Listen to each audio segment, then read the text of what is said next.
మండల పరిధిలో వన మహోత్సవం కార్యక్రమంలో భాగంగా మొక్కల టార్గెట్ 57,204 ఉండగా ఇప్పటివరకు 34,352 మొక్కలు నాటడం జరిగిందని ఎంపీడీఓ శివాజీ తెలిపారు. ఆర్మూర్ ఎంపీడీఓ కార్యాలయంలో ఆయన మీడియాతో మాట్లాడారు. ఈ నెల ఆఖరి వరకు ప్రభుత్వం ఇచ్చిన టార్గెట్ను పూర్తి చేస్తామని తెలిపారు. ప్రజలు కూడా స్వచ్ఛందంగా వన మహోత్సవంలో పాల్గొని మొక్కలు నాటి పర్యావరణాన్ని కాపాడాలని కోరారు. అదేవిధంగా మండల పరిధిలో 246 ఇందిరమ్మ ఇండ్ల నిర్మాణాలు వివిధ దశలో కొనసాగుతున్నాయని తెలిపారు. మొత్తం మండల పరిధిలో 521 ఇందిరమ్మ ఇండ్లు మంజూరయ్యాయని తెలిపారు. 246 ఇందిరమ్మ ఇండ్ల నిర్మాణాలు కొనసాగుతున్నాయని, ఇందులో 120 మంది లబ్ధిదారులకు ప్రభుత్వం నుండి సాయం అందిందని తెలిపారు. ఇందిరమ్మ ఇళ్ల లబ్ధిదారులు ప్రభుత్వం కల్పిస్తున్న ఈ అవకాశాన్ని సద్వినియోగం చేసుకోవాలని కోరారు. ఆర్మూరు ప్రజలందరికీ నమస్కారం.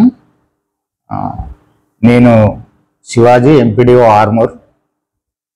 ఆర్మూర్ మండల పరిధిలో జరుగుతున్న అభివృద్ధి కార్యక్రమాలలో భాగంగా వన మహోత్సవం ప్లాంటేషన్ కార్యక్రమం జరుగుతున్నది.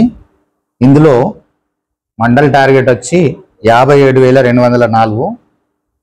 అందులో ఇప్పటివరకు పూర్తి చేసినవి 34,352.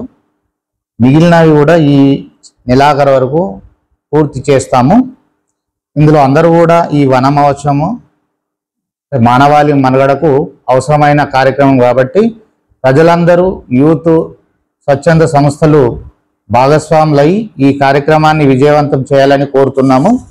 అట్లనే ఇంకొక ప్రభుత్వ ప్రాధాన్యత కార్యక్రమం ఇందిరమ్మ ఇండ్ల కార్యక్రమం ముమ్మరంగా జరుగుతున్నది. స్కీమ్ మన మండలంకి వచ్చేసరికి 521 ఇండ్లు శాంక్షన్ కావడం జరిగింది. అందులో 246 గ్రౌండ్ కావడం జరిగింది. ఆ 246లో 120 ఇండ్లు వివిధ దశలలో బేస్మెంట్ లెవెల్, వాలింగ్, రూప్ లెవెల్లో ఉన్నాయి. వారందరికీ కూడా ప్రభుత్వం నుండి వచ్చే ఆర్థిక సాయం అందింది. అందరినీ కోరినది ఏంటంటే శాంక్షన్ తీసుకున్న ప్రతి ఒక్కరు కూడా ఈ ఇండ్లను నిర్మించుకొని దీని ద్వారా, ఈ స్కీమ్ ద్వారా, ప్రభుత్వం ద్వారా అందుతున్న ఈ స్కీమ్ ద్వారా లబ్ధి పొందాలని కోరుతున్నాను. Thank you.